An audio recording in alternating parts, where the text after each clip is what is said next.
but I'm gonna ask you to just give me some time to transition to Facebook, as we have our Facebook followers that are waiting to see Let's Talk go live. So can you kindly hold while I transition to Facebook?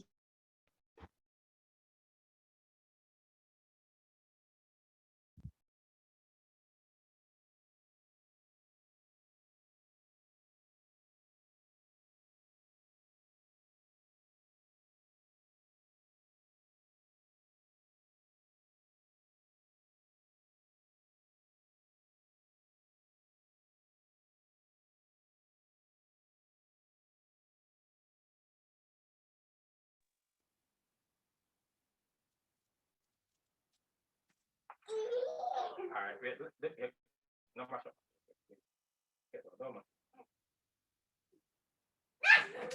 Why might you hurt yourself?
Hi, Let's Talk family. I am back. Thank you so much for holding. So Facebook family, welcome, welcome, welcome, welcome one and all.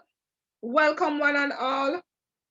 I'm very happy to have everyone here. I know that for my Facebook family, big up on yourself, big up my Zoom platform.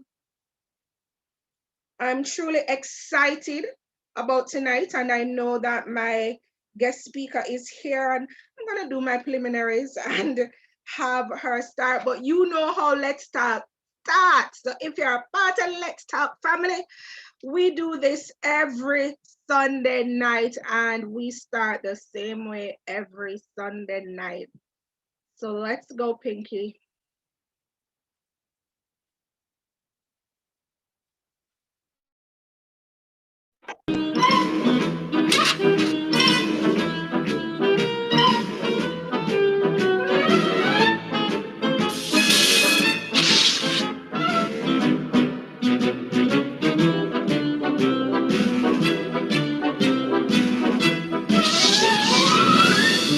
Ray, what do you want to do tonight? The same thing we do every night, Pinky. Try to take over the world. The Pinky and the Brain. Yes, Pinky and the Brain.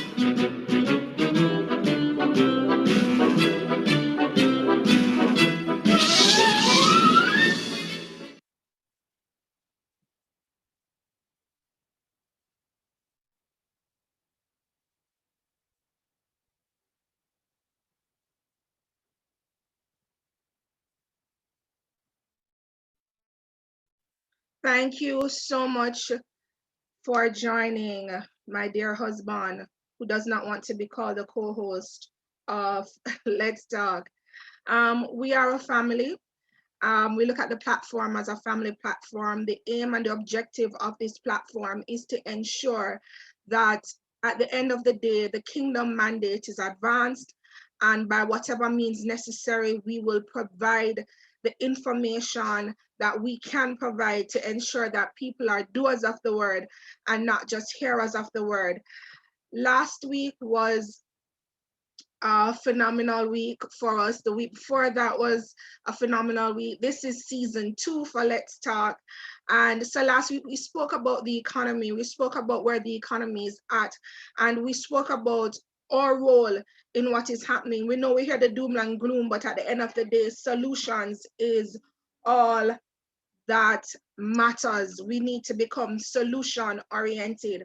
And at the beginning of every year, we either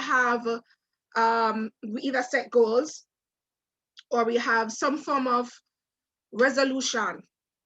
Now, there are some stuff that I have no longer taken for granted, being a part of religion for so long and now understanding kingdom. I do not take for granted that people understand the definition of words. I realize that I am in a culture where persons prefer to hear than to research for themselves. I know that culture is gonna change, and Let's Talk is a part of that change and that movement for change that we're gonna start to read. Thank God for Google. For those who don't understand, you don't have to draw for the dictionary anymore. Once you have a smartphone, Google works miracles. And so there's a new thing. We hear about vision board, and persons need to put up their vision, set their goals, and execute their goals. I'm not by no means disrespecting anyone's intellect, but I don't think a lot of people know what goals are. Furthermore, how to set them and execute them. And so that's why I have the great opportunity to interface with someone by the name of Natassia Wright. I'm not sure if many of you have seen the flyers, and you would have seen our Instagram, and I would have linked not just her personal Instagram page, but also her company called Natassia, may I say companies, company called Mind Food.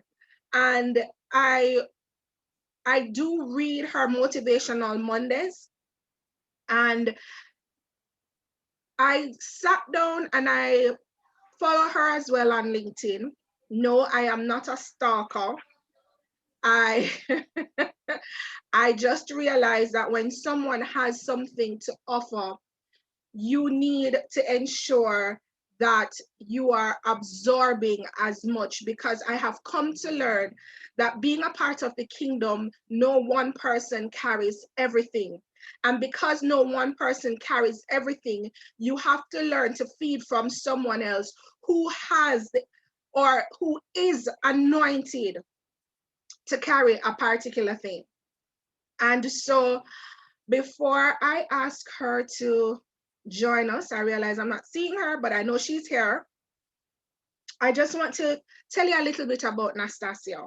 And for those who watched season 1, Jamar Wright is Nastassia's husband. And trust me, Jamar level way every week. Every week when Jamar come on the platform here, we did have to go back over our Christian walk again. We did have to go back to the Lord again, because I didn't feel like say, we never did know much. But let me go back. Yeah, man, straight level men, straight meds. And his wife, based on reading the different platforms, I know is no different. And I know she will help us. And Nas, as much as I gave you a theme, I know that you're spirit-led. And so wherever the Lord bids you to take us as a family, as a platform, go ahead and do it. I have no issue. You have all freedom and liberty. So Natassia Wright is a co-founder of Mind Food International, and she is also an international author. She is a HR consultant, a leadership practitioner, and I just want to inform you that Mind Food has been around for over the last 7 years. Mind Food latest expansion has resulted in conferences here in Jamaica, the Caribbean, as well as internationally. And they specialize in leadership summits. So it's most of her conferences is geared around leadership, purpose, potential, finding who you are, and executing. Natassia and her husband, through their national involvement of influencing change in various communities, recently received the Governor General's Award of Excellency in Leadership. Natassia was appointed as a United Nations Ambassador NGO diplomat in October 2020. So if you saw the flyer, you would see HE. So as much as I'm calling her Natassia, I should be saying Her Excellency, because that is her correct name. Untitled, because that has been bestowed on her. Knowing her, she doesn't say, no, man, no bother with that. But let us address her correctly. It is Her Excellency Natassia Wright. I just want to say that she specializes in teaching about purpose and destiny, as well as how to evolve in the leader one ought to be. She's a mother of one daughter, Amia Wright, and has been married for 7 years to Jamar Wright. Big up, Jamar. Anyway, you're there, big up yourself. Her favorite quote is, "Being the change that you wish to see in the world," by Mahatma Gandhi. I just want everyone on this platform to just big up Natassia and welcome her for joining us on Let's Talk. Welcome. Thank you so much for having me. Good evening, everyone. I need you guys to do me a favor. Tell me you can see me and you can hear me. We can see you and we can hear you. Lovely, lovely, lovely, lovely. It's a pleasure. For those who pretty much join almost all of these talks that I do, this is how I start my talks all the time. Please don't think that it's something that I just repeat. It is indeed an honor to serve. I love the fact that Natalie seems to understand me. I take my assignments very seriously. I put thought into them, I pray over them, and I get my information together because I think that leadership and having a platform is great responsibility. What Let's Talk Kingdom is doing is of great responsibility. They have to ensure that they find speakers who can speak into your life and lead you in the right direction. And so it is an honor to share with you. I know we are in March, but nonetheless, we're going to talk like, say, the year just start. We're going to talk like the year just start. And that's okay, because for many of us, March is going to represent a month of miracles. And if you understand what I'm saying, you will just receive that now and let's move on. But it will be a month of miracles for a lot of people. So it's okay. We're going to be having a really great chat. By the way, Madam Host did not mention, this is part one of a two-part talk. So we're going to be talking about goals, vision, setting goals. We're going to be talking about vision boarding, life plan, all of that jazz. So again, thank you to the Browns for having me. I know Chris is there hiding somewhere, but Chris is awesome. Blessings to you, brother. And Natalie, again, I am just so excited for you. A lot of things are going to happen for you as well. You just have to keep pushing. I know the obstacles, they're coming up. And some obstacles you wonder, like, can I even survive what I'm doing? Can I even push through? But yes, you can. And I've been there and I've seen it. 8 walks on and I'm still seeing it. The more you grow, the harder it becomes. But my God, it is so fulfilling. So I am telling you that you brace yourself, because this is just the start. The vision that you have for Let's Talk Kingdom, yourself and your husband, this is only the beginning. It's not going to look like this in a few months' time. It's not going to look like this next year. You give it 2 years, it's going to look completely different. So just brace yourself for expansion. All right, guys, we're ready now. That's just me. I have to speak into the visionaries first. I see a lot of my peeps on here tonight. Thank you for joining. And for those who I don't know, Natalie already mentioned, go and follow me on Instagram. You'll get all that my food has to offer over there. So join us. All right, guys. So I have to tell you my story. Some of you may know, some of you may not know, but I have to level with you guys. So a lot of persons, they get really excited to hear me speak. They say, oh, Her Excellency Natassia, blah, blah, blah. Listen, how I grew up, my mind is so far from the title that I have, it's crazy. I grew up in Almond Town. For those who don't know where that is, that's close to Woolmer's High School for Girls. And I pretty much was raised there from birth. I remember at about 10 years old, I was coming home from primary school. I used to go to micro practicing primary school. I was that little girl who walked to every school. So I walked to my basic school, which was on the next road. I walked to primary school, which was Micro, and I walked to Woolmer's. So when I was leaving high school, I was one of those high schoolers who did not know where Sovereign was. So while everybody else would come and tell me stories about how they met at Sovereign and they were at the transport center, like, this girl clueless, because I went nowhere. But guys, I remember coming home from primary school, and there was this young man, never liked him, so rude. He ran half the way to meet me up Maraska Road to tell me that my house was burning down. And I looked at him. I remember I did not even say anything to him, because I thought that he was like playing some kind of joke on me, because that's how they played. They played really rough. So I avoided them. So I didn't pay him any mind. I didn't even give it a second thought.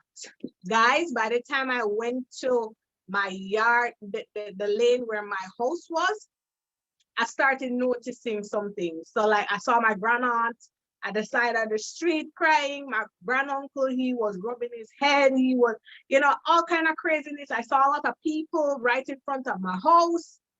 When I got to the yard gate, guys, there was no house there. The house burned flat to the ground. There were two structures in that yard. We had a concrete structure and we had a board structure. Now, the concrete structure was incomplete, so it was only like a small side. And the board structure, which housed about 10 of us as relatives, that was the one that burned down. So we were displaced, like we never had anywhere to stay. I think for about a month or two, we caught up on like one bed. It was just a disaster, but we pushed through. Months after, I must tell you, months after that, the house beside us in Almond Town was burnt as well, burnt down. Like, I don't know what was taking place at that time. So much devastation. That house was burnt down as well. And I remember at 10 years old, I was so traumatized by fire. Like, if I was walking on the street and I saw fire on the road, it was so destructive to me. So I just hated it. But the worst part during that season of my life, as young as I remember I was coming home again from school. And this time, I opened the yard gate and my great-grandmother said to me, Sade, which is my nickname, she said, Sade, you know, hear your father dead. And again, I did not have words to respond. No, I tell people a lot, my father was my everything. My father was my hero. If it was Valentine's Day, my father was coming with chocolate and roses. If it wasn't Valentine's Day, he was gonna bring something as well. He would be the type of person, if I'm sick, he's coming with a book, or he's gonna, if he has a day off, he was going to take me out and we were gonna go on the road, even if it meant we were gonna walk to Carib. He was going to make sure that we had that time. And unfortunately, he was a police officer and he died in the line of duty. I must tell you, at the age of 10, I was still 10, I suffered from depression that I cannot explain to you. So a lot of times we like to treat children as though they don't have feelings. You would be very surprised. I suffered. I mean, there were months that I was still progressing. I was doing well in school. But I was not. Hello, Marie. My cousin is on from New York. So happy to have you. I suffered emotionally because my mother was so rough. My mother did really rough. Like, she was different. And that's okay. But my father and I, we had such a bond. And I think she didn't know how to, give me that kind of love and support.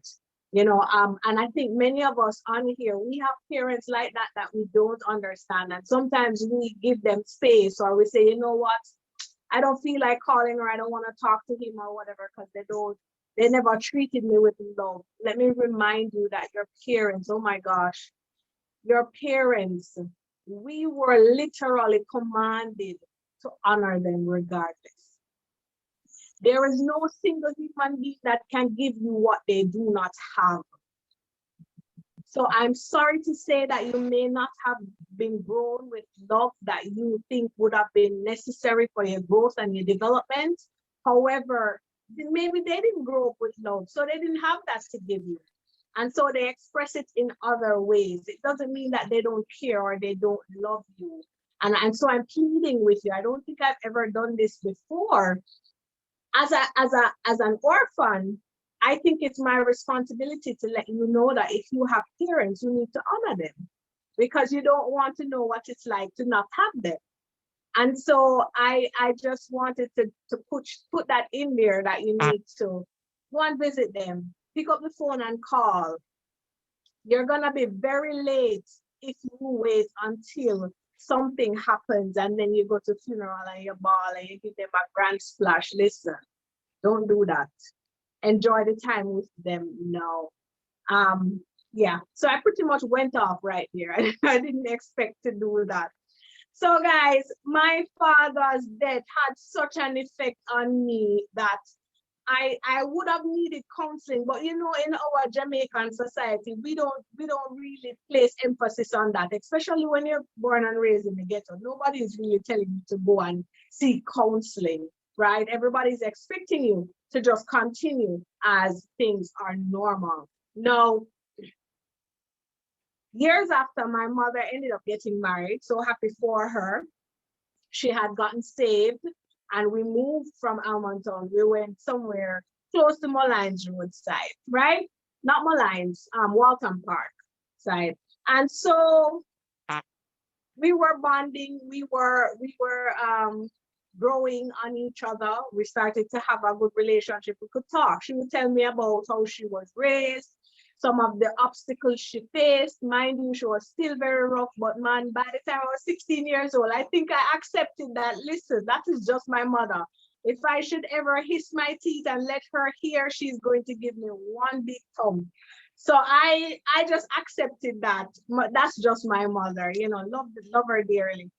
And so I remember one evening, she came home from doing something on the road on Saturday, and she said that she was going to get nebulized because she was having an asthma attack.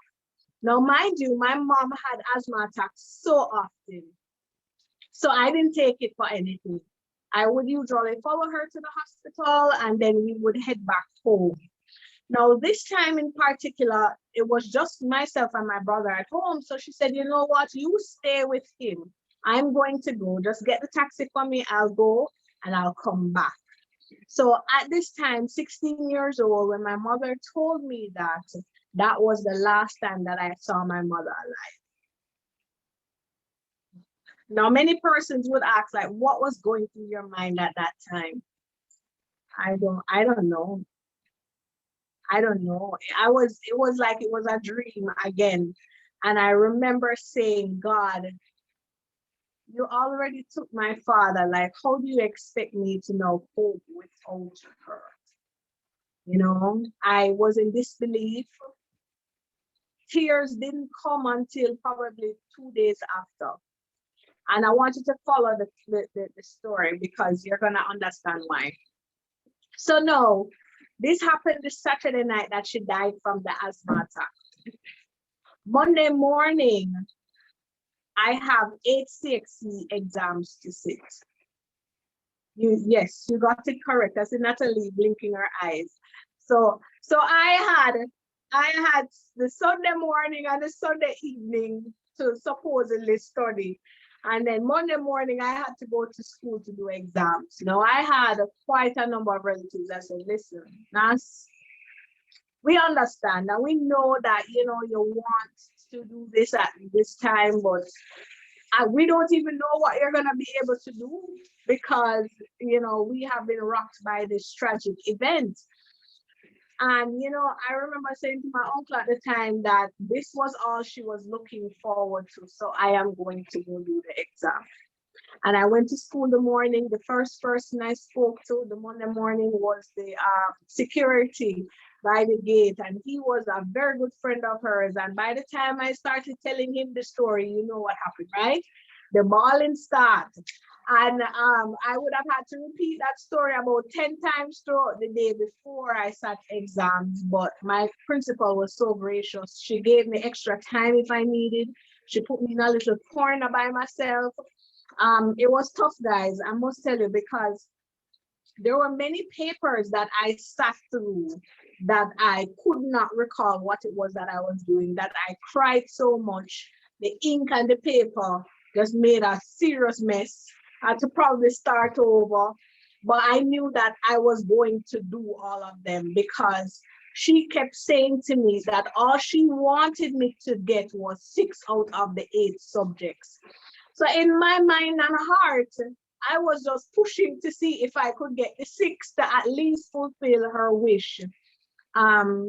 So I remember, you know, after graduating, her burial, a month after, they called me in to say that, you know, we want to share your exam results with you. I think my grade coordinator was so excited. She couldn't wait until I got to school. She called me on the phone and she told me that I ended up with 6 2s and 2 1s. So I did 8 subjects, failed none. I didn't even get a pass in none of them. I passed all of them with grade 1s and 2s. And it doesn't matter if I'm away in a corporate setting, if I'm in a diplomatic setting, if I'm, you know, at a church or a small group like this, I tell everybody at that moment, it could have only been the grace of God. I didn't have strength. I didn't have willpower. Mentally, I was exhausted. You know, but God kept me through it. He allowed me to go through all of that. And then now my grandmother, who was living in the States at that time when my mother passed away, she was here, and she had moved back to live. And so my brother and I, we moved to live with her. And 1 year after my mother passed away, that grandmother passed away from cancer. Now, at the time that we were burying that grandmother, I was in my first week of university. So you can only imagine what kind of state I was in university. I think I was so lost. I partied, I drank, I didn't smoke. I was never the type to try anything like drugs or anything like that. But if you name a couple of other ways to try to cope with what was going on inside of me, I pretty much tried it, right? Nothing seemed to work. Absolutely nothing worked. There was a young man while I was in university who I thought was so immature because of the music he was listening to. And you have to understand that if I was only 18 years old, had to take care of my brother, I would have been at a different wavelength than most persons who are in university at that stage, because they're probably, you know, fresh out of high school, don't have responsibilities. That was not my life. I was pretty much on my own. And so I didn't particularly like him. However, when we left university and I saw his Facebook post, I had to ask him, what are you reading? You seem to be a different individual. Well, that gentleman turned out to be my husband. And the person who led me back to church, because at that time I had pretty much been done with God. I wanted nothing to do with God. I was so disappointed with life. And I had reasons to be, because I had faced so much tragedy and with three persons that I loved the most.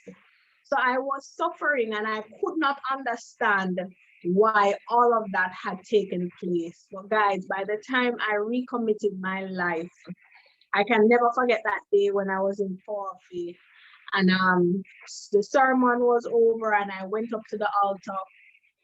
And I remember even who was speaking, and I was told, and they prayed over us, and I don't know, it just felt like a wind just hit me, and out of nowhere something bubbled up from my stomach and just came through my mouth. I cried. But guess what? After that experience, I was pretty much light for about 2 weeks. I tell people that I was floating. I had never experienced joy like that. I'd never experienced peace like that. And from that moment, if I could pinpoint where my life changed, that was where it changed. That was where I started to understand what was happening. And literally, I started having the revelation of why I had to go through what I had gone through. And understand that God's purpose for me was so big that I want to be careful how I say this, because a lot of us are sitting here, and although we look beautiful, and although we have our jobs, and although we have our families, we are still struggling with things that have happened to us in our childhood, or probably happened to us when we were younger. And we're saying to ourselves, then God, why did I have to go through that stress? Why did I have to go through molestation? Why did my house have to burn down? Why did all these things have to happen to me? And then I am here now at this place and I'm still carrying baggage. Well, I'm here to break it to you that if you had not gone through all these different things, God will not be able to use you effectively to take other people through who have those same kind of issues. And I think many of us need to get over this phase of say, God, why me? And instead ask him how to prepare you for the work that he has, assigned over your life for you to do. A lot of these issues, Jamar went through serious poverty, all of these things. He went through it because God is calling him to combat those same issues. Yes, Marie says, why not me? Why not be the person that God has literally placed here for a time such as this to do his work? And so I like to share my story, because if I don't share my story, and for those who don't know me, you're going to look at me and say, oh, that uptown girl, and she very prominent in society and everything is well with her. No, you would never know my story by looking at me. And so I have to share my story to let you know that I am not far from you. My background is not far from you. I grew up where gang violence was so prevalent. Even today, sometimes tears come to my eyes to know that the people that I grew up with my age, half of them, most of them, they died. Right? So I'm not far from you. There are many things that we can probably relate to. But what has caused this difference in my life? How did I end up here? That's what we're going to be talking about. Because a lot of us, we are in Christendom and we think that all it entails is to accept Christ, and then you are going to be a part of a church, and then you sit in the church, and then that's pretty much it. So you're a part of the choir, you're a part of something, and then that is it. That's your life. You're done. Absolutely not. And I'm here to dispel that belief because we're all called to be great, right? So we're going to be talking about the vision and the goal setting and all these different things because God has placed all of us here on purpose, for a purpose. I'm going to repeat that. We're not here to warm church bench. We're not here to just pay bills and die. We're not here to be like the status quo. And the moment we understand this and understand the power that we have within us, the better it will be for many other people. So how did I get here?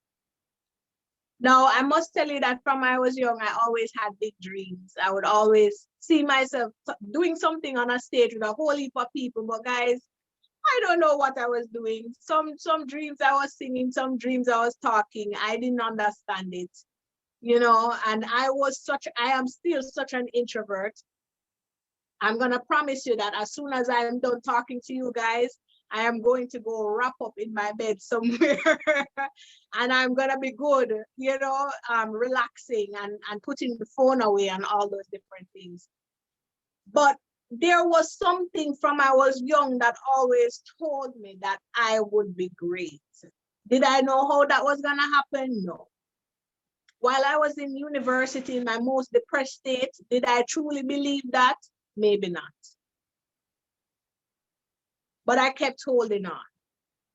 I want to share with you this one thing that I always did, regardless of what was going on in my life. And you're going to be very shocked. I always had a goal. I always had a goal. Indeed, Simone, it's vision. What is vision? This is the moment where you need to start writing. Vision is a mental picture of the future end. So what it means is that you will have a vision, which is more than likely the end of a thing or far future of a thing. It's not immediate.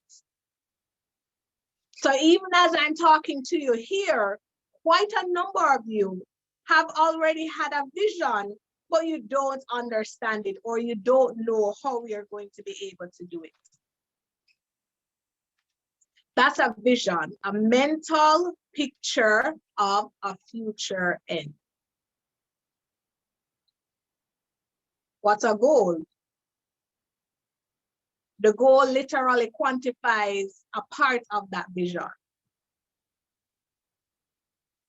It's setting a stage to accomplish a piece of the vision or to accomplish something, a worthy idea. It's to put something in motion that you want to see manifest, you want to see done. I always had a goal. Before I reconnected with Christ while I was out there in the world, I always had a goal. I already said it to you. The reason I did not quit on doing my exam was because my mother said to me, all she wanted me to do was to come home with 6 CXC exams. She had literally set the platform in my mind to say, Nas, I don't care what happens, make sure you come home with 6 exams. So that was my goal, to get 6 exams. Did I think I was gonna pass all of them? Hell no. But I still went ahead and I still acted upon it. That's a goal. When my grandmother died, I had a goal. I said I was going to go to university. I signed up. I did not want to do business administration. I wanted to do land surveying. I wanted to do something else. I just didn't want to do business. But I ended up in business. But I still hit my goal. I was in university. Right?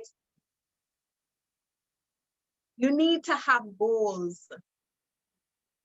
There are some of us who would say, oh, you know, once you pray to God about, you know, what you want, that is it. That's a lie. If that were so, why in Habakkuk 2 verse 2? Let me make sure I get it right, because I know I have the theologians on here, and you guys are gonna correct me. So I'm gonna make sure I get it right. So Habakkuk 2 verse 2, yes, it says, what does it say? It says, make the vision plain, right? It says, and the Lord, listen who says it, says, and the Lord answered me and said, write the vision and make it plain upon tables, that he may run that reads it. And the rest of the verse says, though the vision tarries, it will come to pass. No, so let me tell you what writing your goals down does. Writing your goals down pulls something out of the spiritual and puts it in the natural.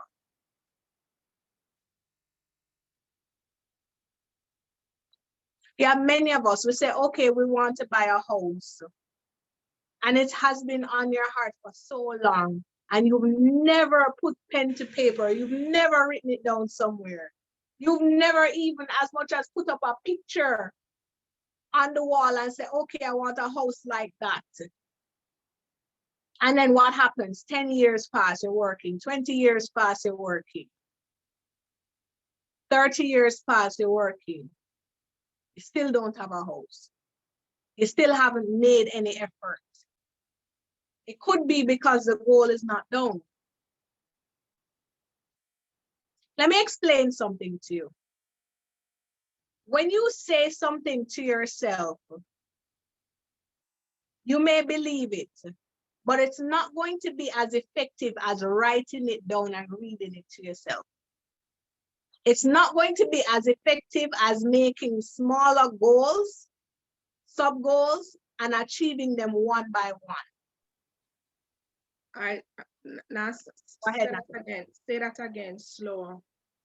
So it's not going to be effective on when you make, so you're gonna make the goal, then you're going to make the sub goal. Make sub goal. What the other one name? All right, hold on. Let's go back. So goal setting, and I have to drive this home because I find that religious individuals, we like to say that, oh, you know, if God wills something for me, it will happen. Mm-hmm. If God says this house is mine, it will happen. Listen to me. God is not going to come down off of his throne and go and pick a house for you. He's not going, as a matter of fact, yes, it may happen that somebody will just come to you and say, you know, I have a house selling so and so and so, but if you don't act upon it, it's still not going to happen. So God will for us to get all these grand things and to do amazing things, but it is still up to the human will to get things done. For example, Nas says she wants to go to Tree. Let's say I'm in Portmore and I need to go to Tree. It is God's will for me to get to Tree. So in other words, God sits in heaven and God write down and say, all right, on March 7, 2021, Nas going Tree. And Nas leave the house, dress up nice, everything, leaves the house and takes a bus and goes to town. That is not God's fault. I still chose where I was going. I chose what to act upon. So when it comes to goals, you have to, one, make it plain, you write it down. Write down the goal. It costs you absolutely nothing to write down the goals. Right? Two, some of us may have sub-goals. For example, with the same habit, wanting to own a home. There are things you have to do before you get up and buy a house. So you need to go and look at a house. You need to go and check out what your NHT is. Who is going to be the mortgager? All these different things. You need sub-goals to get there. And again, your goals are a part of the vision. But the vision is the big overarching thing. Right?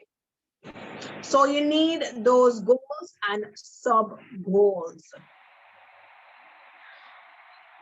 I also want to mention to you that sometimes the reason people struggle with making goals is because we doubt ourselves. We do not believe that we have the capacity. We do not believe we have the resources. And so even for us to take up a pen and write it on a piece of paper, it is a problem. So because you were brought up in situations, go ahead. It's called laziness. It goes so much deeper than being lazy. For example, if you were brought up in a home where you were not allowed to do much, so everything that you know, maybe your parents didn't give you much to do around the house. Every time you got up to do something, they told you were clumsy, and they tell you, oh, you're never ever going to be able to get anything right, and you don't have no sense, and you can't do nothing right, and you're just as worthless as your mother, and you're going to turn out just like her, and all these different things. You find that even 20, 30, 40 years after, you still have those beliefs. And so you will get up and you say, all right, I'm going to buy a car. However, the first thing that comes to your mind is, but who am I to buy a car? People are going to think I'm flashy. I don't think I need a car. Okay, take care, Marie. We'll talk. I don't think I need to have a car. And so what you do is you dispel working on the goal even before you start to write it down. That's a negative thought pattern right there. So you have not started anything. You have not made an effort to do anything, but already you're saying to yourself that I can't do it. Already you're saying to yourself that it won't work. Already you're saying to yourself, I don't have money. When you're writing your goals down, take money out of the picture.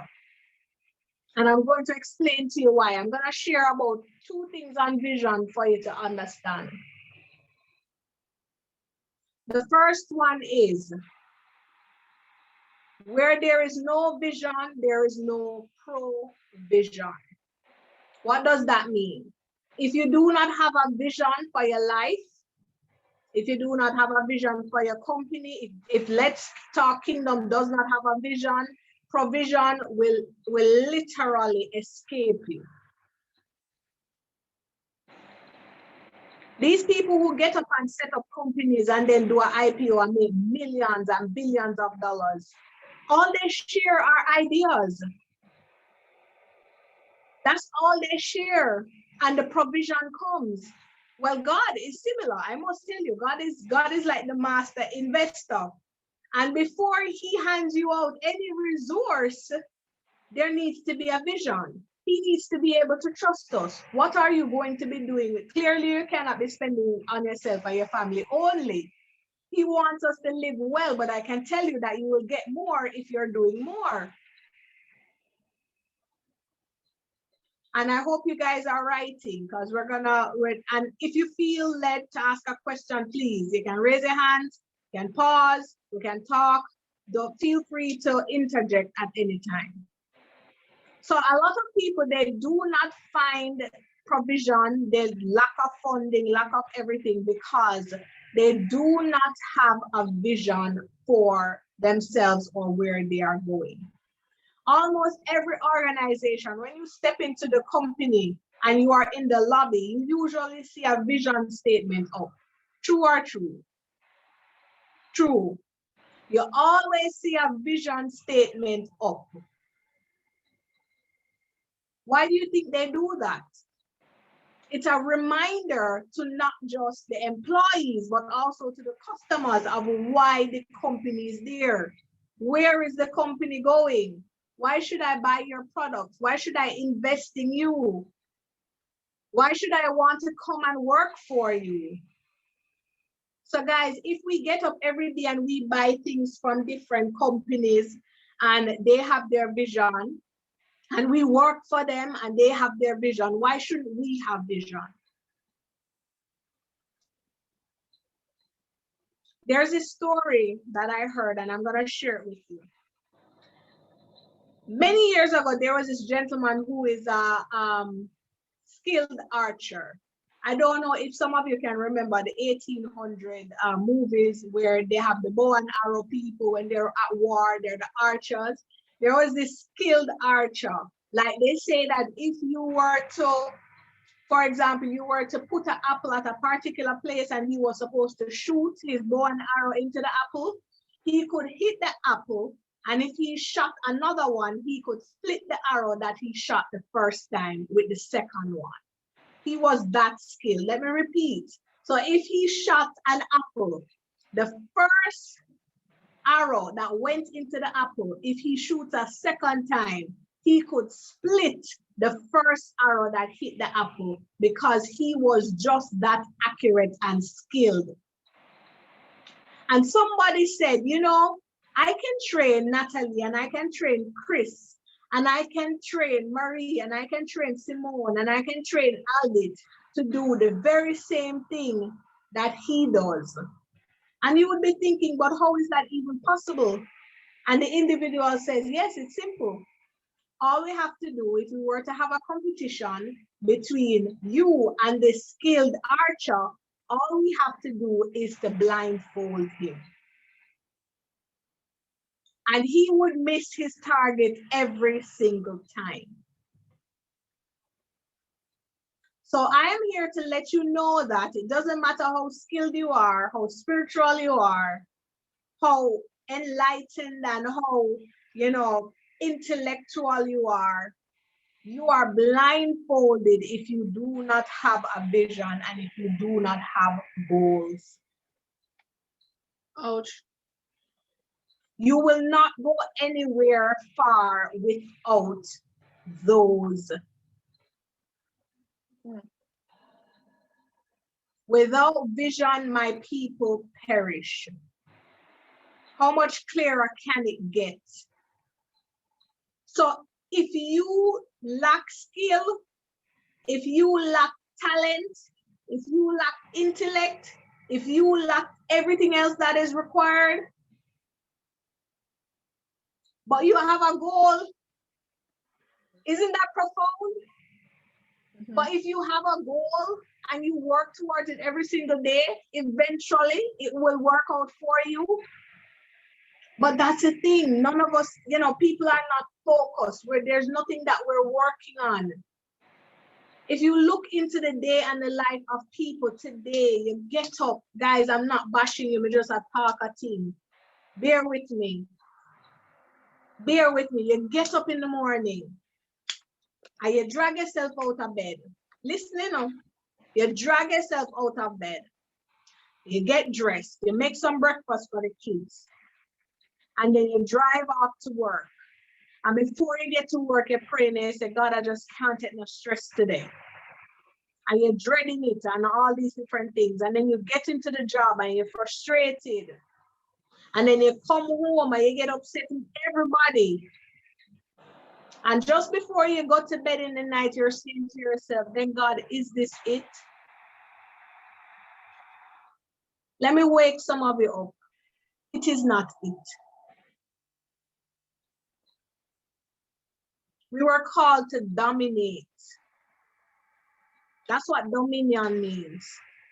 Dominion doesn't mean that you're going to lord things over people. You're going, you know, push people around, bully them and all these different things. No. You know what dominion means? It means to excel, to be at the top, to be above, to be the expert in your field.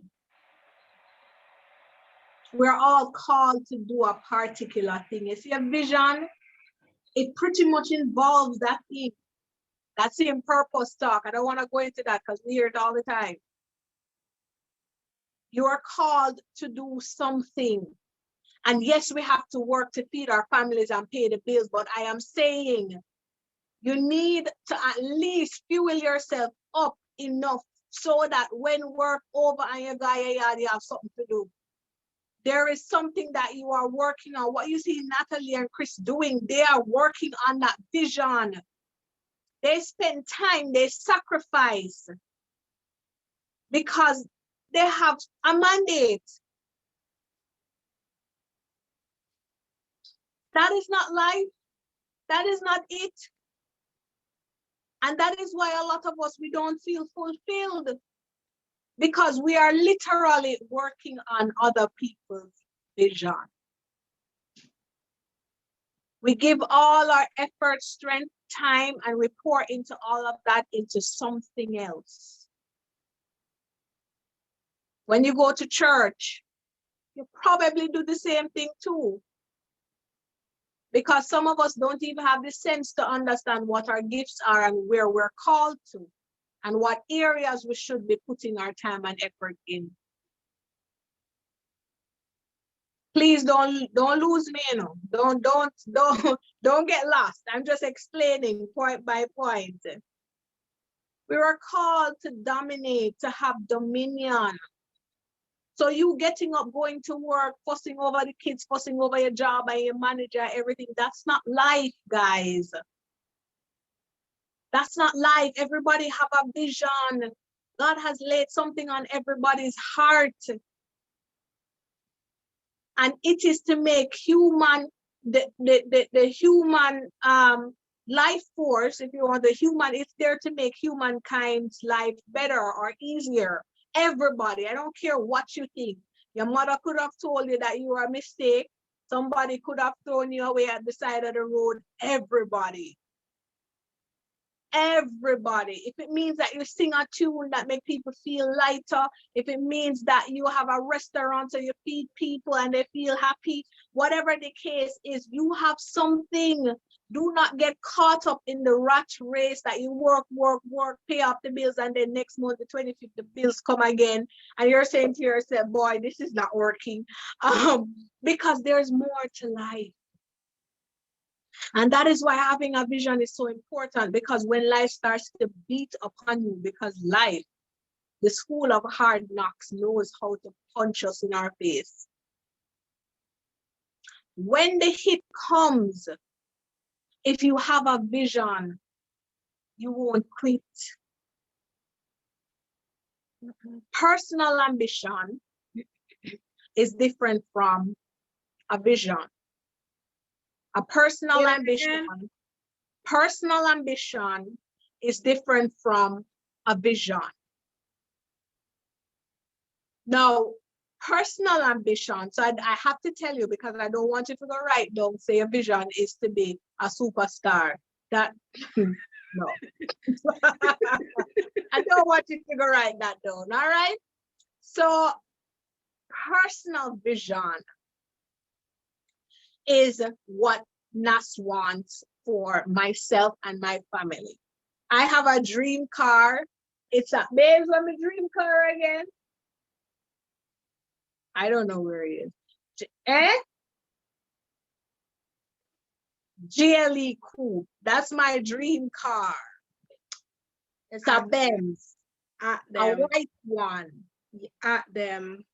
And every time I'm in traffic and I see one passing, I'm always staring. I can imagine the people, I say, what is wrong with this lady? They don't know. I'm like, listen, in a little bit of time, I'll be driving it. So don't worry yourself. Anyway, that's personal ambition.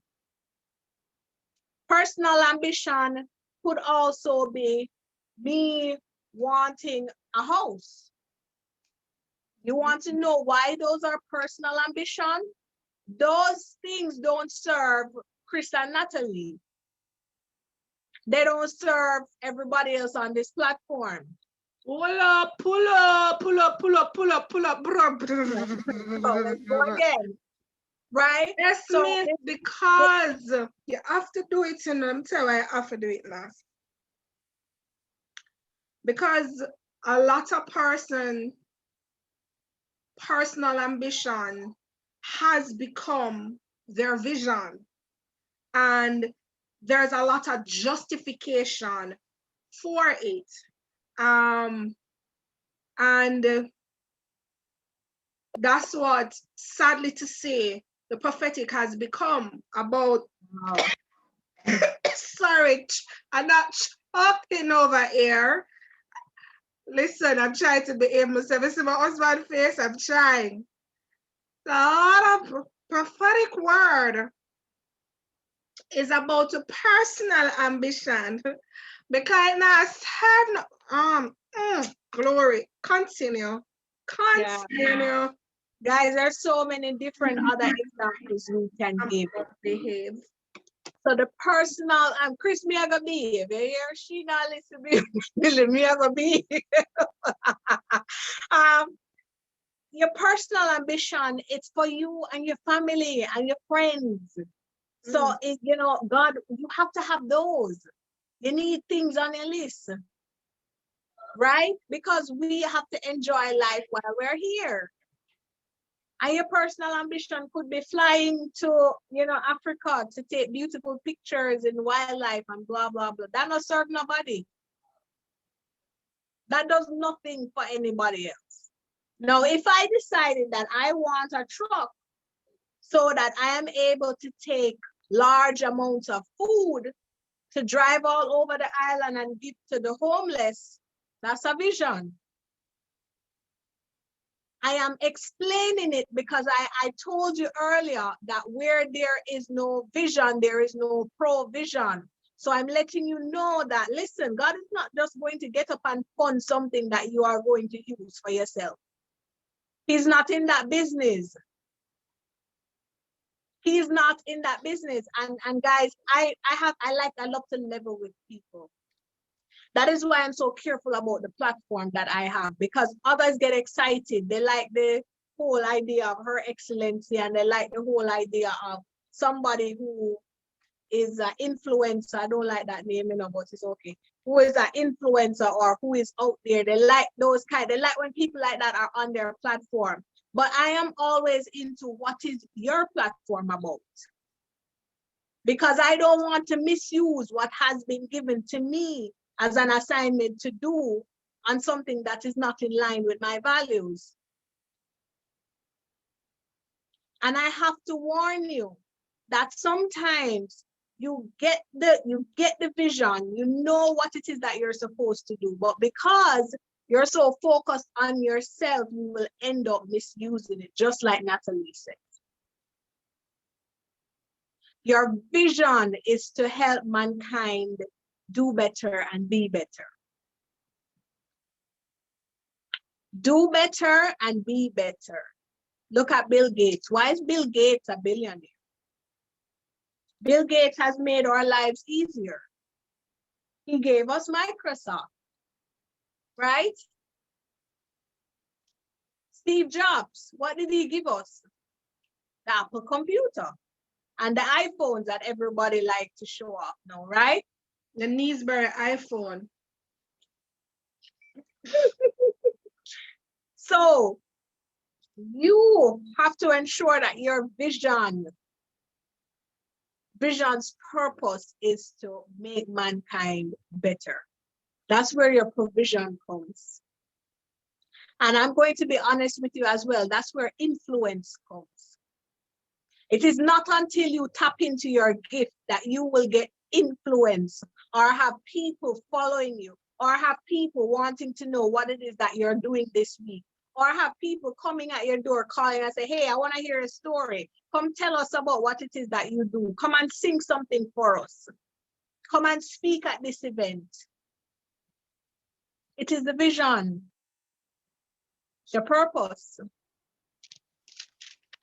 It's not about those little frivolous goals that you have. Yes, the car and the house are very important, but I'm saying that your vision is really to impact the world. Do you now see why we cannot sit and warm benches in church? Because while we are doing that, we are getting fed, but how are we feeding those who are lost? For many of us, people will never come to our God until they see God through us. Until we have created that vision and they see us working on it day and night and people's lives are being changed. You need it. You must have something that you are doing that is impacting the world and impacting people. Yes, lifestyle speaks, Candice. Candice is so right. Something will have to be there to say, this person is clearly not like everybody else. I want to know their God. You remember Daniel? My God, they wanted to know who the God of Daniel, the God who saved him from the lion's den, the God who he prays to 3 times per day, the God of excellence, because they said Daniel was a man of excellence. You know, I pray that every day. I wake up every day and I say, God, I want the same anointing of Daniel on my life. Excellence. Everything I do, I want to do it in excellence, because my God is no less. All right, let's go back into our goal setting and our vision. So we explained vision, and I said to you that vision is the overarching picture of where it is that you will be heading. Now, it is good for you to have a vision statement for your life, for your business, for your family. Everything can have a vision statement. And let me be clear, how many single women we have on this thing here? Just raise your hands, don't be shy. Raise your hands. I'm gonna look. Natalie, I can't see no hands. Everybody married? No, that is not true. The hands going up. All right, I see Mrs. Clean. Mrs. Clean says, see me here, okay. Now let me tell you something. Always ensure that your potential husband has a vision. When I met Mr. Oh, Wright, sorry, my Facebook page, the persons putting up them hand on the face. yes, always ensure that your future husband, for the ladies, has a vision. We already know the men are the head of the household. They hear from God. They should have a vision. Many of us as women, we are so proactive. We're so independent. We're always moving. We're doing this, that, and the other, and the third. What you will find is if you are attached to someone who does not have a vision, my God, you're going to have a problem in that household. There must be something that you both are working towards. There must be something that you are helping him to do. That's why we're helpmeets. Because soon enough, if you're sitting there and you have nothing to do, you're going to be like, what is going on here? We're not going anywhere. We're going in circles. When I met Jamar right after university, we didn't have anything. All I met Jamar with was a life plan. That's the next thing we're going to be talking about, a life plan. Now, many of you must be saying, what is a life plan? I met this young man with a piece of paper, a letter-sized paper in his wallet that was so old and torn because he had it in there for such a long time. I remember he showed it to me and said he has a plan for his life. So I'm like, what? What are you talking about? When he opened that thing up, that thing was so torn, we had to like put it together like a puzzle because through rain, through sunshine, it was in the wallet. Guys, this gentleman, I think we got married at what, age 24? He had a plan for his life up to 2060.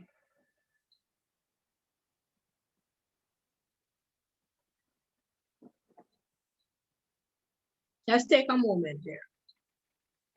Some of us don't even plan for tomorrow. We don't know what we're doing tomorrow or next year. We don't have no plan. We're just going through life.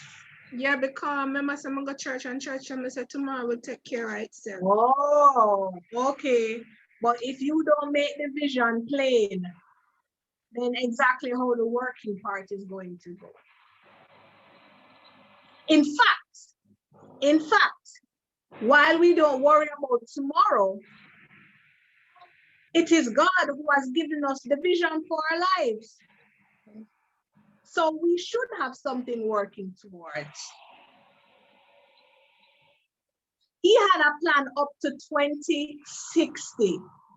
And in 2012, when I saw his plan and we decided that we were going to get married, I sat and I did mine.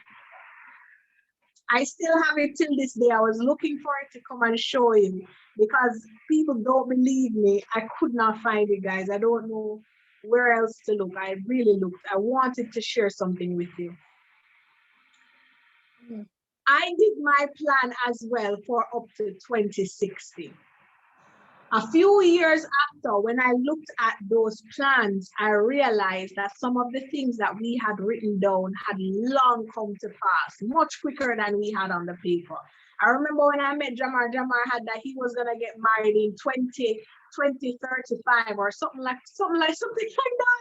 And he was gonna have his first child at 40 and all these different things. We got married at 25.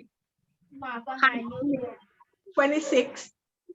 So all these things, but we did not realize that we had planned them long before. Now, what is a life plan? Guys, we do not control what happens tomorrow, next week, next year. However, you can plan for it. And we have always heard that those who fail to plan to fail. The word of God says, many are the plans in a man's heart. But it is, somebody needs to finish it for me. The Lord's purpose that will prevail, or the Lord's will that will prevail, right? Simia on mute. Yes, the will of God that will prevail. Exactly. So it is not to say that you should not plan. The idea is you plan and God will give you the directions.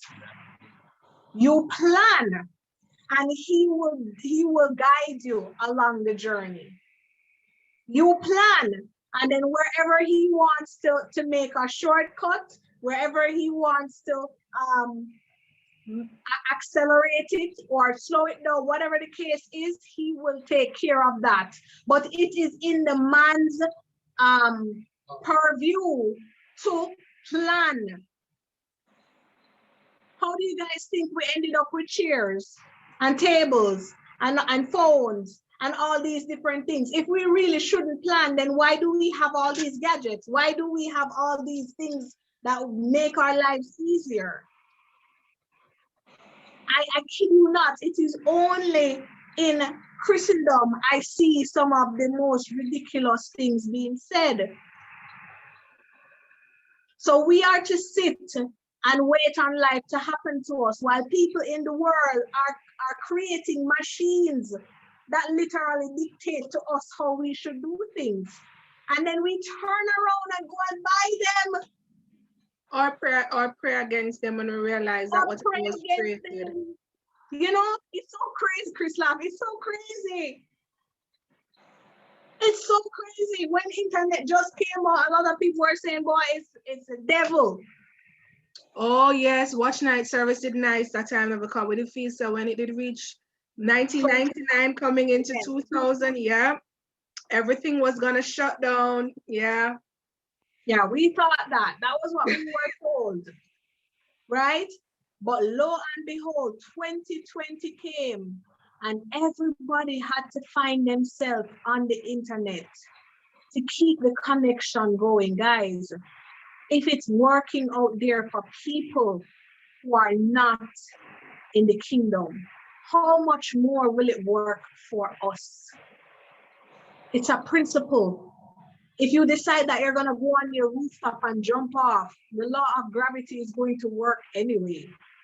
It doesn't matter if you're white, brown, black, yellow, it does not matter. It is going to work. It is the same with planning. You must have something on paper. Let me read this for you. Brother Jamar Wright gave me the scripture in the NIV version. I want to read it. It says, in his heart a man plans his course, but the Lord determines his steps. The lips of a king. Oh, babes, right here, Mustafa? All right. All right, so that was Proverbs 16. What verse is this? 16 verse 9. So you see, we plan and the Lord directs our steps. He will tell us who to speak to, what to do, who to go to, who is going to have favor on you, which way to turn. But you must plan. And so I am encouraging every one of us on here. Take some time out. If you can't do it tonight and you want to wait until next weekend or sometime in the week, you need to take some time and you need to start planning. I want you guys to start with a vision statement. And the vision statement is literally just telling you where you're heading. Where is Kingdom Talk heading? I know Simone is on there. Simone, where is uniquely me heading? Where is your life heading? What is the whole purpose of your family? Even your family has a purpose, guys. Your family need a vision. If you don't have one for your family, you're gonna find that you guys are just struggling every day to just live, pay bills, and that's it, and nothing more. No, your family is there to impact other families. Whether it is that you're supposed to be feeding other people, whether it is that you're supposed to be ensuring that, you know, these people, elderly people, are comfortable in their home, whatever it is, there must be a vision. There must be something that you're working towards. So you start with a vision statement. Now, a vision statement is just one line. You don't need a whole paragraph, guys, believe me. You don't need a whole paragraph. Or somebody says, oh, the COVID vaccine will turn us into zombies. I can only imagine that topic alone will need a whole segment for itself, right? So your vision statement, one line. I love that, Simone. She says, impacting others and motivating them to move into their purpose. Great, right? Now, again, the vision statement is not something that you're going to accomplish tomorrow. Let me explain to you. You won't know what it's going to look like tomorrow because your vision also comes in phases. Mindful International started out by sending out morning inspiration via email. Yes, that's what I said. We started out by sending emails out to individuals. And soon after it turned into books, it turned into conferences. Today we're in corporate, not just in Jamaica, but even overseas. People call us to hear us speak on leadership for their companies. We never knew that we were going to end up here. We never had it on our plan that we were going to be UN ambassadors. That was never in our plan, but we had planned nonetheless to touch the world and to touch lives. So you're not going to get everything to the T, but you have to plan. So after the vision statement, you need to have a life plan. You need a life plan. What are the goals that you want to accomplish? And we're going to break them down into 4 sets of goals. You need long-term goals. These are going to be over, they're going to be between 5 to, let's say 5 to 20 years or longer.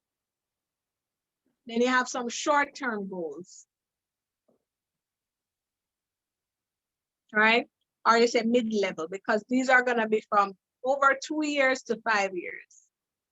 And then your short-term goals, they need to be between 6 months to 1 year, or even 2 years. Those are short-term goals. So I've given you 3 categories already, right? Now, not only that, and I'm not expecting that your goals are all going to be personal ambition. Remember, we spoke about that. They cannot all be personal ambition. What good is it to serve yourself only? That's of no impact. So they should involve making this world a much better place to live. Now, these 3 sets of goals, you can further break them down into family goals, marriage goals, financial goals, health goals, whatever you want to do it. You break them down into different categories. But it is best you use these subheadings. So you use the long-term, mid-level, and the short-term goals. And then break them down accordingly. No, that's not the most exciting part of the life plan. The most exciting part of the life plan is that you're gonna add dates to them. Put some dates in. Why do you need the dates? The dates hold you to making sure that you act upon these goals. So you need to get them done by a certain time. And let's be honest, for a lot of us, we won't move until the date is there to remind us that we need to get going because time is moving. Guys, time waits on no man. You have a lot of people who say, boy, I'm not going to study law, man, it'll take 7 years. Guys, 7 years is going to pass. It is going to pass you. It is going to pass anyway. What will you be doing with 7 years anyway? Might as well you go and do what you want to do. The time will pass anyway. You can't stop that. So put the dates to the goals. By when do I need to achieve it? Yes. Before you continue, what about persons who are fearful? So they want to achieve this particular thing that they know it will help others. And they know that this is something that they ought to do. They know that this is something that they ought to do. But the fear of doing it for whatever reason creates the excuse of you not writing it, not. What do you do when fear is really crippling you from doing these things? Sure. All right, I'm gonna get to that within the next 10 minutes because it's a part of our speaking point as well. Yeah, right, it's a part of our speaking point. Now, the whole idea though is that while you may be fearful, it will not cost you anything to write them down. That's what we're doing first. We are writing them down. So although you're fearful, you're doubtful, you don't know if this thing is gonna happen, you still write them down.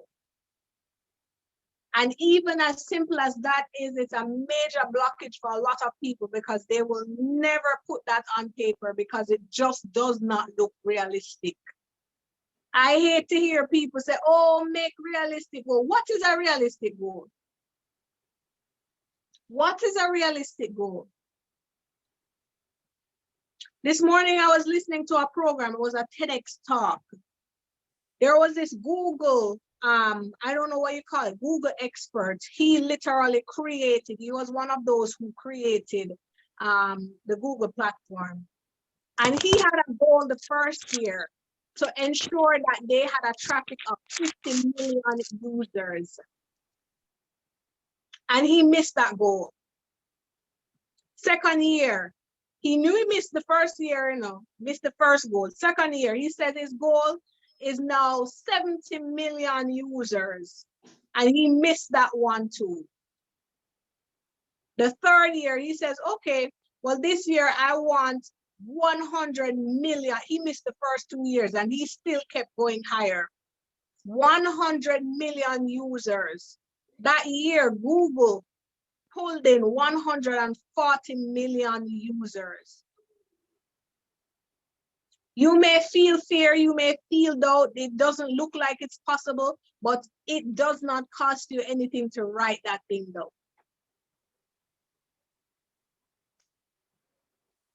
And that is the problem with a lot of us. You don't know when your tide is going to change. You're not always going to be in the same situation. You're not always going to have the same friends. Yes, Jamar says being realistic is the most commonly road travel to mediocrity. Dare to be different, dare to dream bigger. Yes, it's like kingdom citizens don't want to believe that you know, this thing is possible. And what bothers me is that we get up every day and say, oh, we have a great God, but you don't want to manifest that. You're afraid. So are we hypocrites then? Because we are professing that our God is so great, but yet still we're here sitting, looking and behaving timid, not wanting to do. And so exactly, you can't bankrupt heaven. Just So stop trying to hold yourself back and tell yourself that it is not possible. Jamara and I, we never thought we were going to end up here today. We just threw some goals on paper. We said, oh, I wanted to do this thing and I wanted to do that thing to help people. We didn't know that Mind Food was going to turn out to be what it is today. And I can tell you, in a few years' time, Let's Talk Kingdom is not going to look like this. We get our vision in phases, little by little. If you are too afraid to write it on paper, you will be too afraid to act upon it. if I could just throw something in the mix. Sure. That even as we work out to get our vision and the plans and okay, right? This is just mere exercise in saying that we have a country to run. And I know that's where God have us. We have a country to run. We are the light of the world. And so after a time when we get it right, we should be modeling this so that people, communities, nations should be following us, because when we execute these things, God will get the glory from it, and then people will want to follow us. So we have a country to run. So if we really can't get a vision right for ourselves, we can't develop a vision for Jamaica. Exactly. And that's what God is waiting on. So fine, not everybody will get there, but there are people who are on this platform who are going to get there. A few are going to rise to come on the political scene or in government, wherever. But at the same time, we have to be thinking, we are here to impact this country, Jamaica, and the world. Some people are going to leave this country, go to US, but we must always aim for the top. So again, people of God, we have to get it right quickly because we are running out of time. We are not immortal as yet. We don't have much time. Boy, thank you so much, Chris, for adding that, because again, I find that is why people are not so trusting of what it is that we are doing, because they are not seeing the fruits of it. And sometimes, you know, we get upset when people say it, but could it be true? Could it really be true that people are not seeing what we are professing because we are not acting that part? We are not showing that light. We're not being salty. So instead of going into a certain arena, we pull back and say, no, so I'm afraid.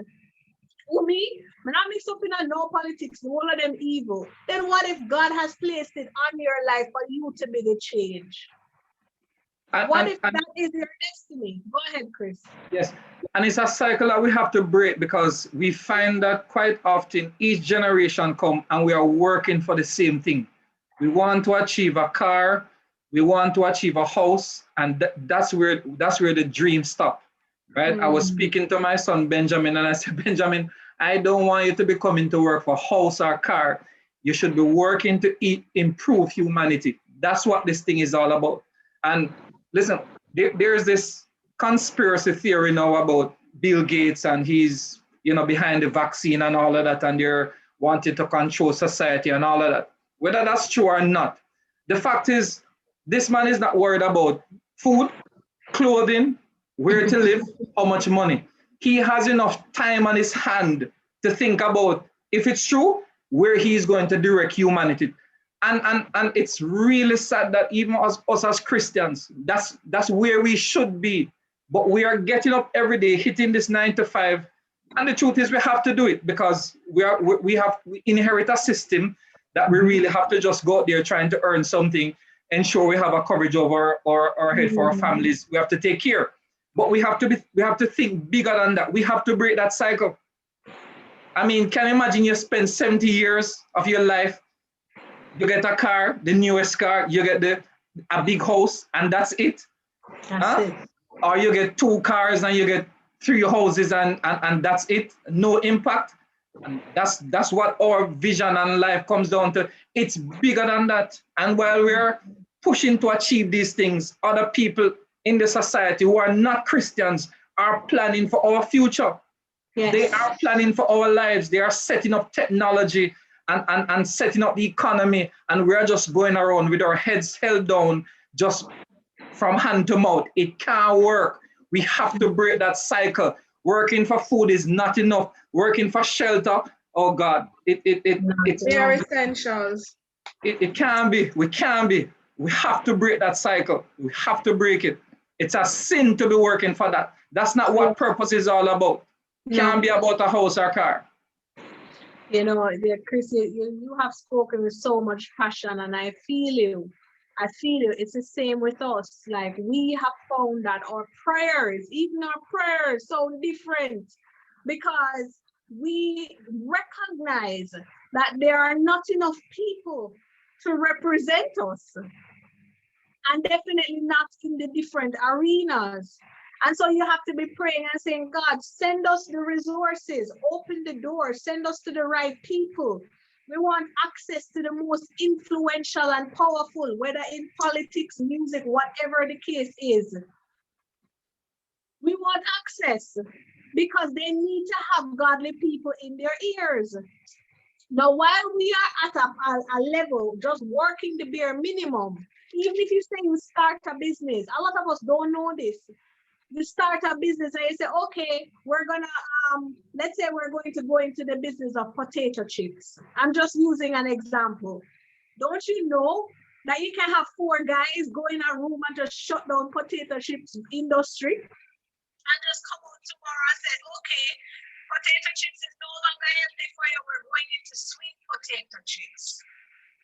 Or we're going into cassava chips. Or we're going into something.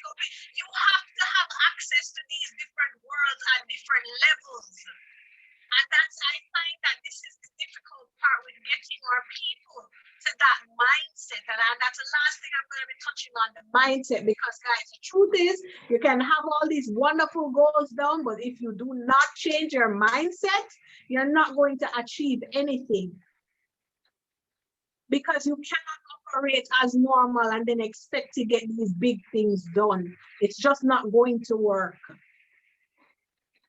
And so we spoke about timelines, deadlines, right, on your goals. Guys, when you're writing the life plan, it's not just about you, What you're doing is laying the foundation for your generations, So by the time you get to 2060, perhaps, you should have already outlined the business that you're leaving, the legacy that you're leaving for your children and your children's children, all these different things. You need to have those things down. And guys, I'm just sharing with you how you get started. I know it sounds simple, but believe me, that's how we started. We just wrote down some goals. Jamar and I got married. We had nothing. We were getting married with nothing. People laugh us to scorn. How you guys getting married? You don't have money, you don't have dress, you don't have. We got married just on our life plans only. And guys, look where we are today. I'm not telling you that it has not been rough.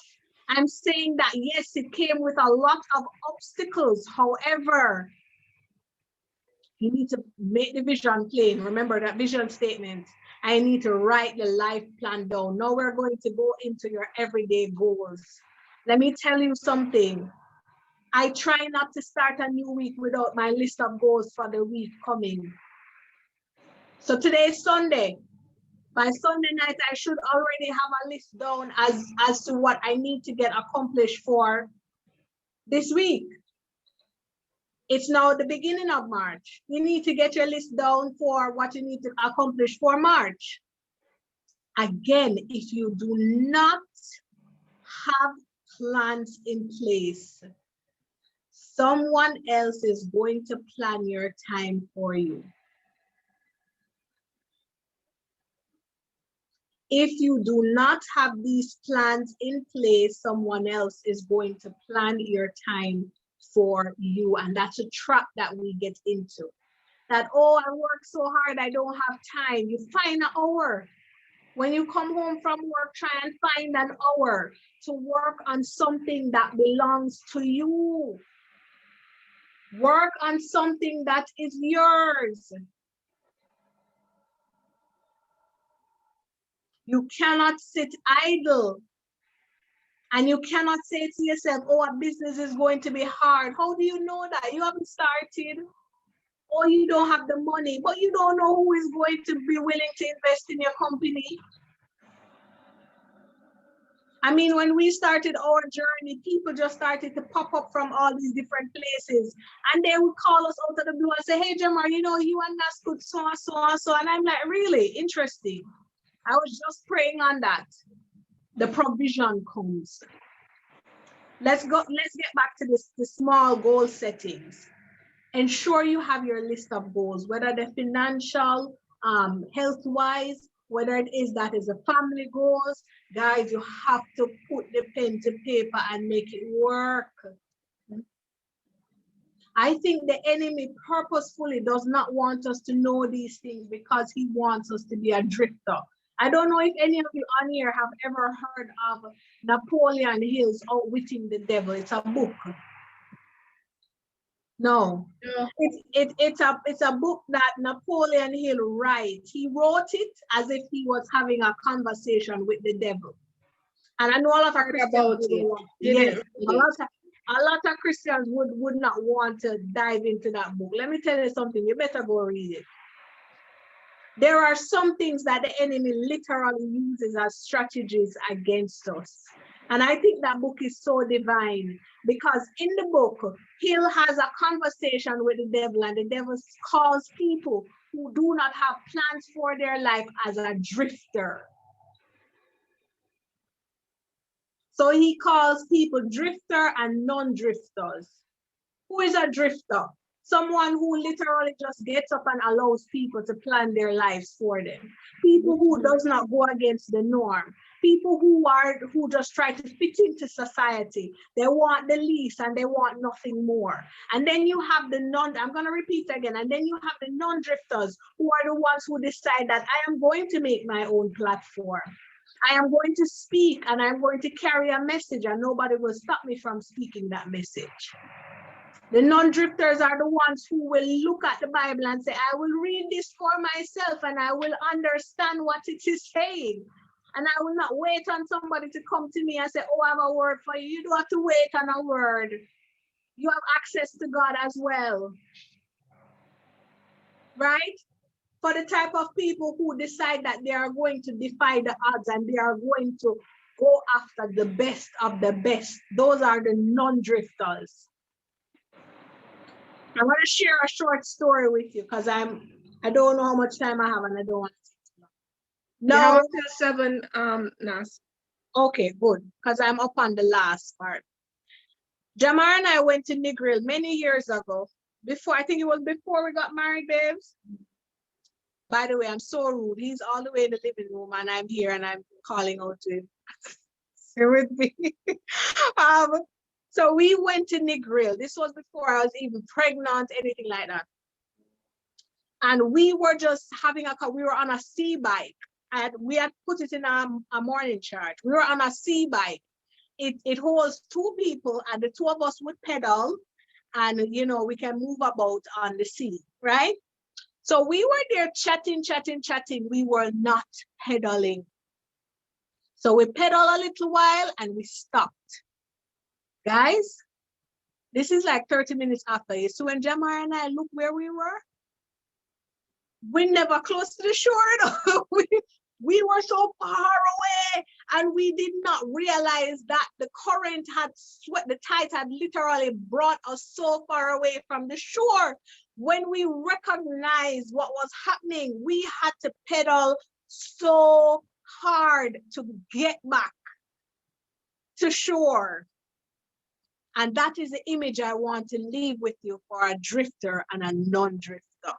It is easy for the tide to blow you away. You see, especially in this society where we're so We're so absorbed by social media and by the hype and the congratulations and the clapping and, you know, a whole heap of people showing a picture and you have up a flyer and blah, blah, blah, and ray, and you lose the message all in the midst of all of that. It's so easy for the tides to pull you away and then later on for you to say to yourself, then God, I don't think this is what you had planned for me. So easy for you to get to that point. But if you are intentionally going somewhere, you will have to pedal like your life depends on it. And it's hard.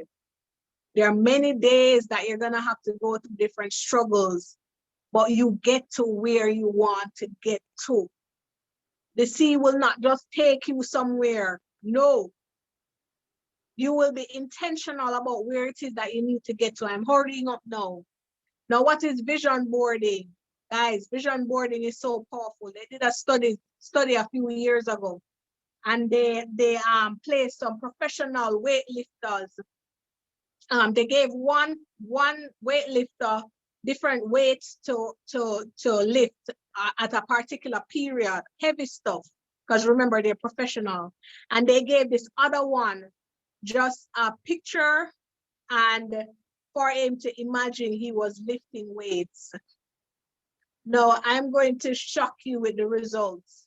When the results came back, the man who did just look at the imagery, he came back with literally similar mental strength and similar physical strength to the one that had lifted the actual weights.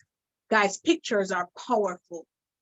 For the first 5 years of our marriage, we did vision boarding consistently. Now we use mostly words. And we have other means to do it. You can put up a wallpaper on your phone. You can put up a screensaver on your desktop. If you have an iPad, you can put it up there, right? But the imagery is so important because in the moment that you feel like you're slipping and going back into the mundane, you will see that picture and it will remind you that you have somewhere to get to. Vision boarding is an excellent way of reminding us what we should be working on. Guys, there should never be a week, a month, a year that you're not working towards something. It's a waste of life. It's a waste of time. People will look at me all the time and say, Nas, how did you get to where you get to? I'm always planning. Jamar will tell you, we will be sitting down here having a conversation. I say, oh, babes, I have an idea. Let's put on an event and let's do so and so. And vice versa. He will say to me, Nas, let's do so and so. Always planning towards something. We don't waste time. We understand, I understand the concept that life is short more than a lot of people on here. So I know I don't have time to waste. And I know that my family never left me no big inheritance. I got nothing, really. And so I know that I have to prepare the way so that when Ami and her generations come, she can point to a picture in the living room and say, that was your grandmother or your great-grandmother, and they were great. Mm-hmm.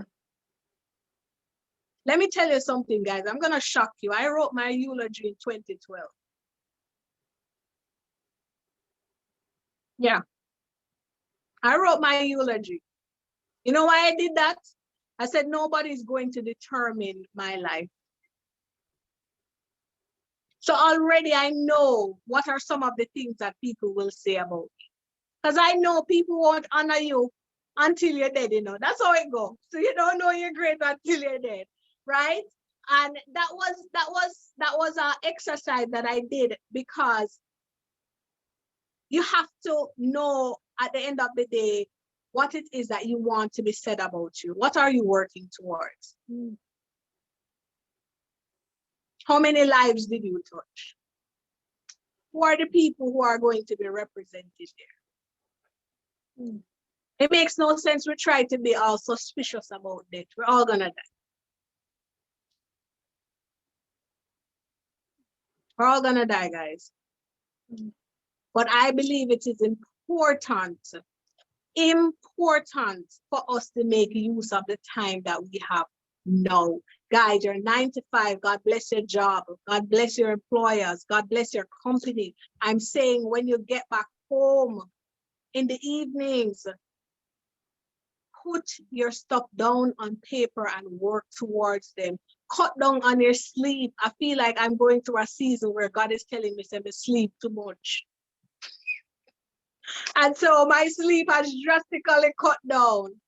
You have to work while it is day. I really wanted to go into the mindset behind getting your goals done, but we're going to do that next week. I really want to leave the floor open for questions because this topic, it takes so much time to explain all these different things. But I'm so happy we have next week. Madam Host, I'm going to hand over to you to allow for questions. But the main point is, if you do not plan your life, someone is going to plan it for you. If you fail to plan, you plan to fail. You are not here to pay bills and die. You are here to shake things up. You are here to change the trajectory of the Browns, of the Stewart. Let me call some name here, because I think I Joe. Napier, is that Kelly, right? All the different persons on here. What? Allen, Grant, White, Cole. You're here to change the trajectory of your generations. Because we have to do it. We didn't grow up in a rich, high status, high class family that we already have the money, the abundance in money and resources there. No. So we have to chart the path and goal setting, vision, life planning. My God, these are ways to get there. They said Rockefellers, the first generation Rockefellers, they had a 100-year plan. They are still today one of the most wealthiest family in the world. 100-year plan. There was one single lady who wrote a plan to take out religious reforms, religious, practices out of the society in America. And I would like to say that lady won. They took prayer out of school so long ago, and they're working to do so many different things while we are sitting down here and we're singing and we're literally saying we want to go to heaven. God wants us to do what we have to do here. It's not for you to come out of here to get to heaven alone. We ought to live here. There's work for us to do here. And so I'm imploring you to get to work on your goal setting, because you were meant for so much more. Thank you so much, Nat. I really appreciate it. Is there any questions on the platform, both Facebook as well as a Zoom platform? I see Pasadena saying direction only matters when you have a plan. Persons are responding mostly to what you've been saying, to say, yes, there's a work for us to do. Why can't go open it further? Somebody is saying, yes, he wants to get married and he doesn't have a life plan. So, you know, work is being done over on the Facebook page. On our Zoom platform, I know persons have come off, but I know that they've just really been agreeing with what you have been saying. I just want to say for UTech, I remember when I started UTech, my husband had this thing in his flat with a donkey. I don't remember what that donkey thing, but he had it up on his wall and I liked it so much. I asked him to print it for me, Chris. I don't remember if you know what that thing was saying. And then what we did at that time was to find out what UTech certificate looks like. The degree, what the degree looked like. And we wrote our name, did up a mock degree, and I had it up in my room with that saying. I don't know who the donkey was standing up on. I can't remember because it was so long ago. But yes, and I know what it is, you know, as you said, we got married at 22. It's 16 years now that Christopher and I have been married. And there's just so many things that really truly vision. You have to write it plain, guys. My master's program, I think I did my master's program 12 years after. And in the 12 years after, during my master's program, I activated that same principle. I look back, I tried to find out what the master's degree looked like and put it up. And as you rightfully said, life happens. And it was in the master's program that I lost my dad. And people can be so mean because I remember looking at my teacher and saying to him, boy, you know, I lose my father, I need a blind. And he said to me, I lost my wife. Do I get a blind? And I know that means that school a keep, class a keep, because really and truly, he just lost his wife. And I believe that the teacher at the time, he lost his wife and he lost his brother, some sibling, but it was like a lot of deaths in the family. And I went to him and I said to him, sir, can I get some time? And he said to me, I've lost my wife. Do I get a blind? And so life happens. Life is still happening. And there's some takeaways. I saw Nikki said something. My dad died recently, and it's so amazing that he wrote his vision, even for what he sees for Jamaica. It was beautiful to know that his vision is so we can continue, that along with grandchildren, we need to adopt something like that. So guys, I just want to say I had my takeaways from this entire presentation. The three things: you have a vision statement, personal ambition, and life plan. Personal ambition, which most of us have really looked at as, mistakenly looked at as vision statement, is that our vision needs to serve mankind. Our personal ambition serves us. Nasta spoke about long-term goals, medium-term goals, and short-term goals, and having sub-goals under that, like family, marriage, health, financing. And that when we are doing these plans and goals and life plans, that we need to put a date to them. While you may be fearful, still write them down. It does not cost you anything to write down your vision, dreams, or goal. We get our vision in phases. I think that has impacted some persons on Facebook as well. I've seen Stacey and saying, I need a life plan. Stacey, and I know for we need a life plan. Even with all these goals, we have to change our mindset.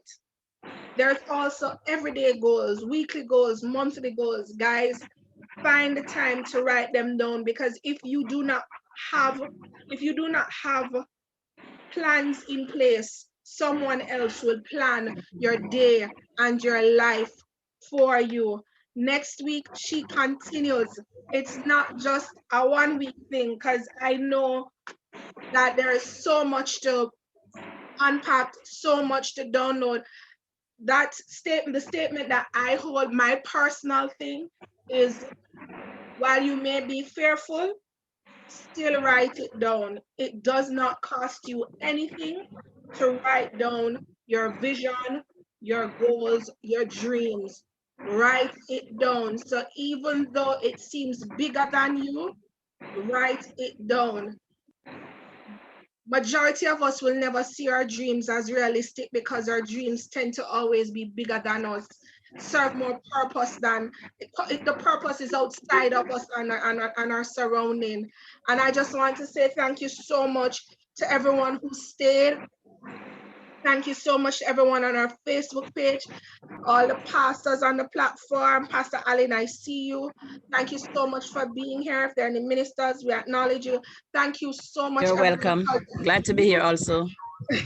You could have been anywhere doing anything, but you chose to be on this platform. Nas, thank you so much for the presentation. A lot of persons are taking things away. I'm seeing here non-drifters. Nobody know be no drifter right about now in that season here.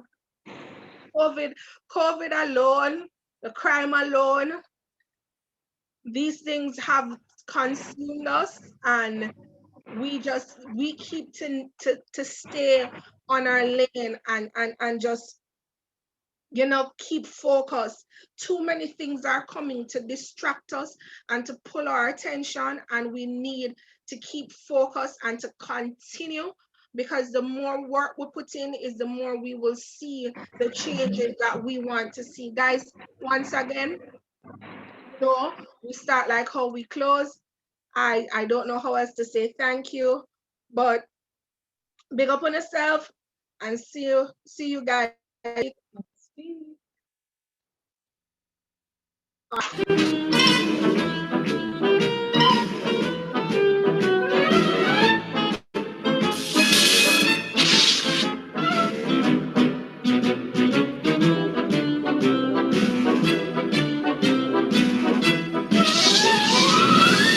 Gee, Ray, what do you want to do tonight? The same thing we do every night, Pinky. Try to take over the world. The Pinky and the Brain. Yes, Pinky and the Brain.